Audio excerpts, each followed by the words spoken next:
The hospital room existed in a strange pause between pain and relief, a place where time felt stretched thin, humming softly with machines and unspoken truths.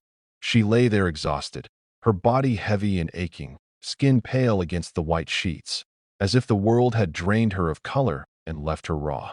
The baby rested on her chest, warm and breathing, his tiny fingers curled into the fabric of her gown like he was afraid she might disappear if he let go. Every breath he took felt like a miracle she wasn't fully ready to believe in yet. Her mind floated somewhere between disbelief and instinct, trying to understand how something so small could already feel like the center of her universe. She was still learning how to be a mother in that fragile, terrifying moment when the door opened. The sound was sharp, cutting through the quiet like a crack in glass. She turned her head, expecting flowers, maybe an awkward smile, something human. Instead, she saw him standing there stiffly, his jacket still on, eyes restless, jaw tight. He didn't rush to her side. He didn't look at the baby.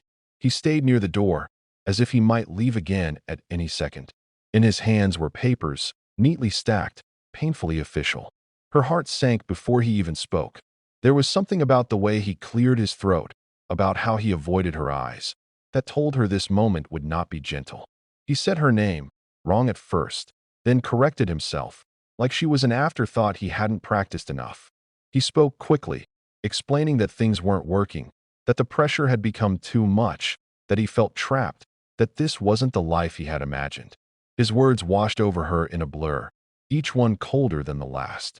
Then he placed the papers on the tray beside her bed, the same tray that had held her meals hours earlier. Divorce papers. The ink was still dark, crisp, and patient. She stared at them, unable to process how life could fracture so violently in the same room where it had just begun. Her arms tightened instinctively around her baby, her body responding before her mind could catch up. She waited for him to stop, to realize how cruel the timing was, to soften when he finally noticed the small life between them. He didn't. He spoke about lawyers, about arrangements, about moving on. He said it would be easier this way, for both of them. Easier. The word felt like an insult. She asked quietly about the baby, her voice barely more than a breath, and he answered with rehearsed assurance, as if parenthood were a contract he could outsource. She felt something inside her go still. Not breaking, freezing. Tears burned behind her eyes, but she refused to let them fall. She would not give him that. When he asked her to sign, she looked at him for a long moment, searching his face for any trace of the man she thought she knew. There was none. Only impatience, only relief at the idea of escape. She didn't sign. She simply shook her head, slowly. That seemed to annoy him more than anger would have. He sighed, muttered something about doing this the hard way, and left the papers behind as if they no longer mattered. The door closed, and the silence that followed was heavier than anything she had felt during labor. A nurse came in, noticed her expression, adjusted the baby gently, offered a soft smile filled with pity and kindness.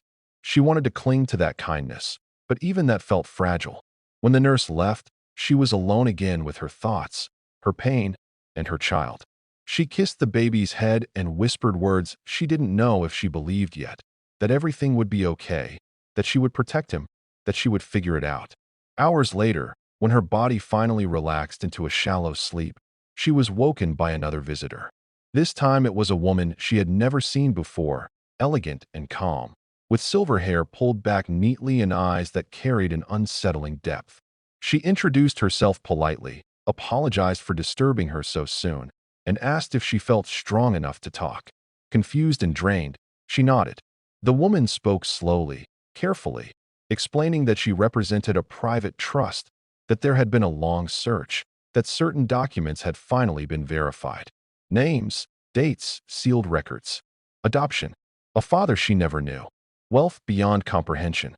The words sounded unreal, like dialogue from someone else's life. She almost laughed from the absurdity of it. Just hours ago, she had been served divorce papers like an inconvenience. Now she was being told she was a billionaire heiress. Exhaustion blurred the edges of reality, but something deep inside her stirred.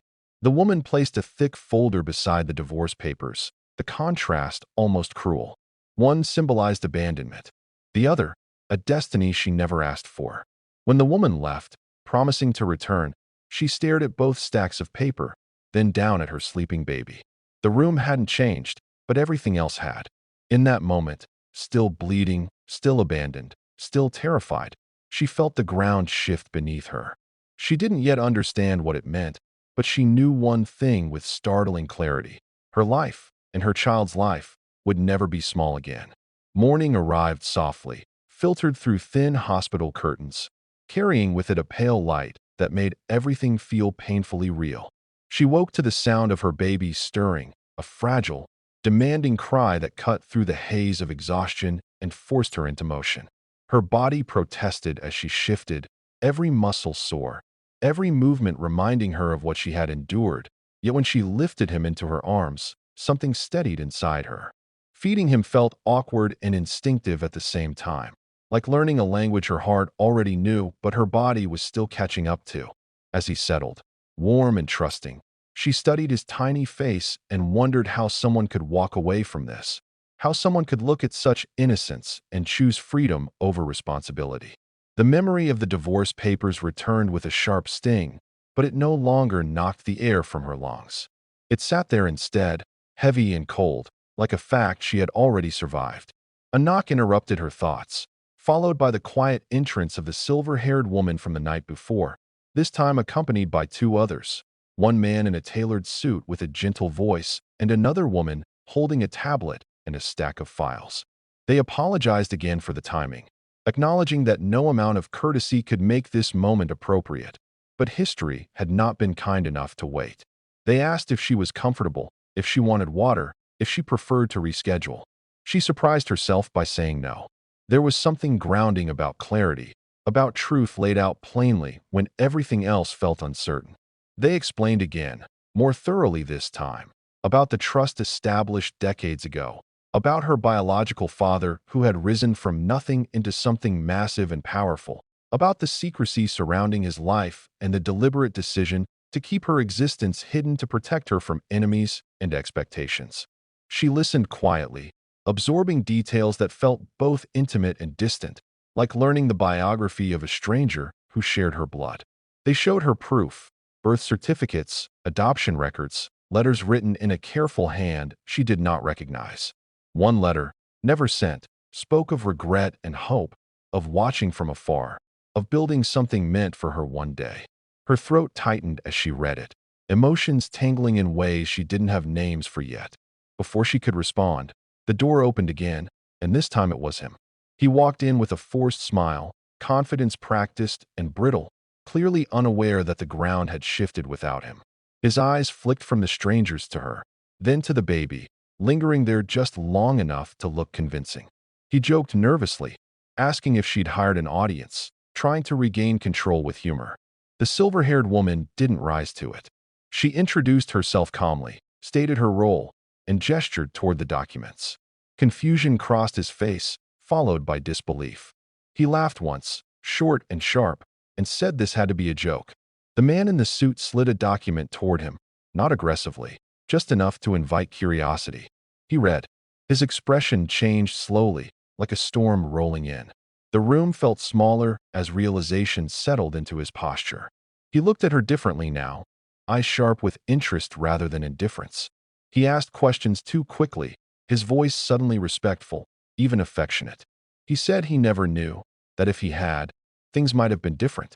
He said stress had clouded his judgment, that new parents made mistakes, that divorce didn't have to be final. She watched him speak, watched how easily his narrative shifted, and something inside her hardened into clarity. She felt no triumph, no urge to throw his cruelty back in his face. Instead, she felt distance.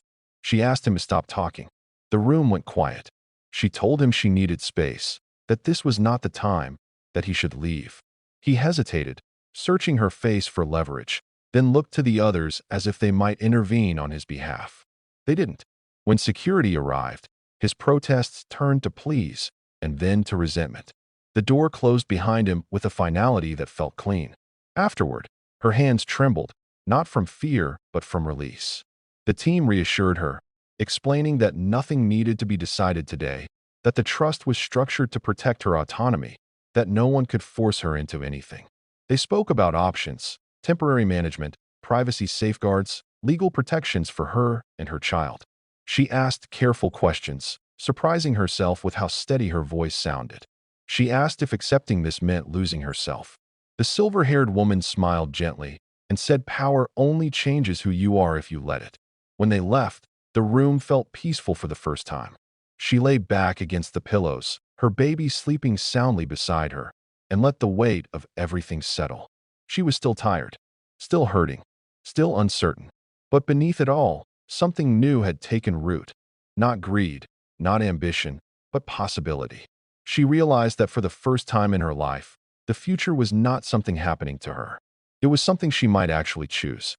The weeks that followed unfolded quietly, without spectacle, as if the universe itself understood that real transformation rarely announces itself loudly.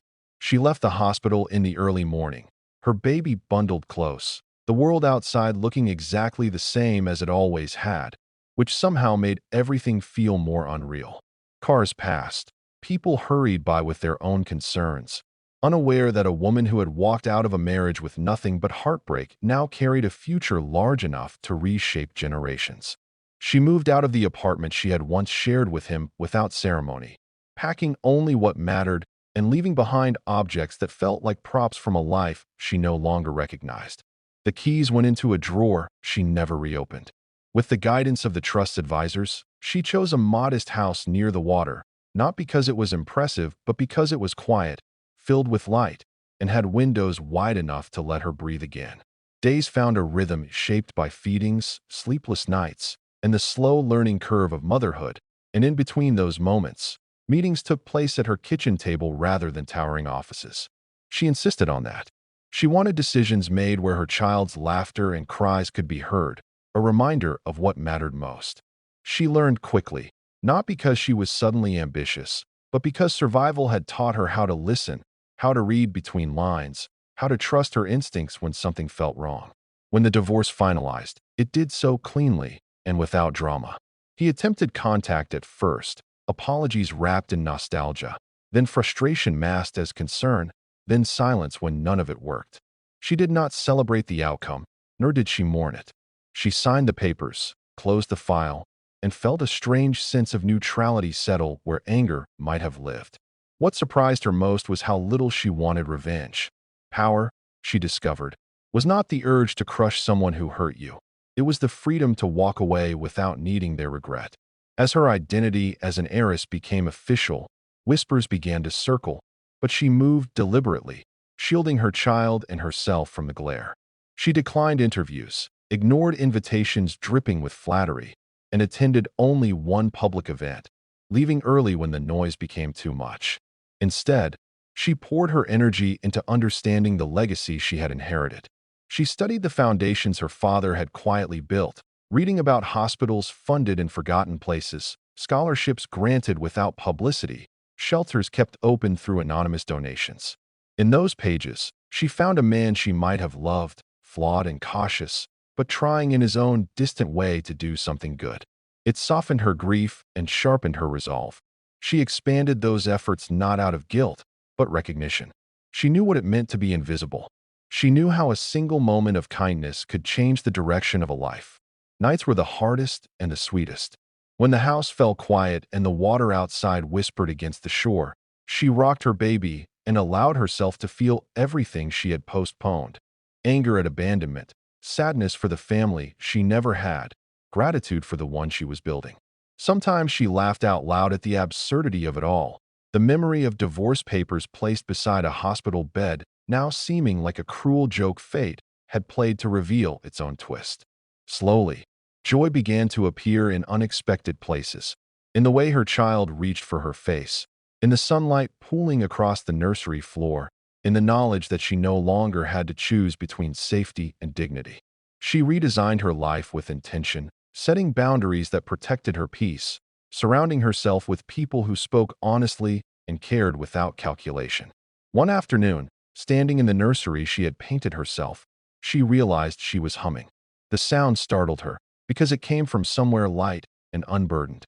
She thought about the woman she had been in that hospital bed, betrayed, exhausted, convinced she was alone in the world. She wished she could reach back through time and tell her that endings could be disguises, that loss could be a doorway, that strength often arrives quietly, dressed as responsibility. As her child grew, she promised herself to tell him the truth one day, not the dramatic version the world would invent, but the simple one, that they had been left, that they had survived, and that they had chosen to live generously rather than bitterly. In choosing that path, she felt she honored both the father who had left her without answers and the child who would grow up never doubting his worth. The story that began with abandonment did not conclude with wealth, but with agency. She had not been saved by money. She had been revealed to herself by circumstance. And in the gentle, ordinary days that followed, she understood the most shocking truth of all. The real inheritance was not billions, but the freedom to write her own beginning and raise her child in a world where love, not fear, set the rules.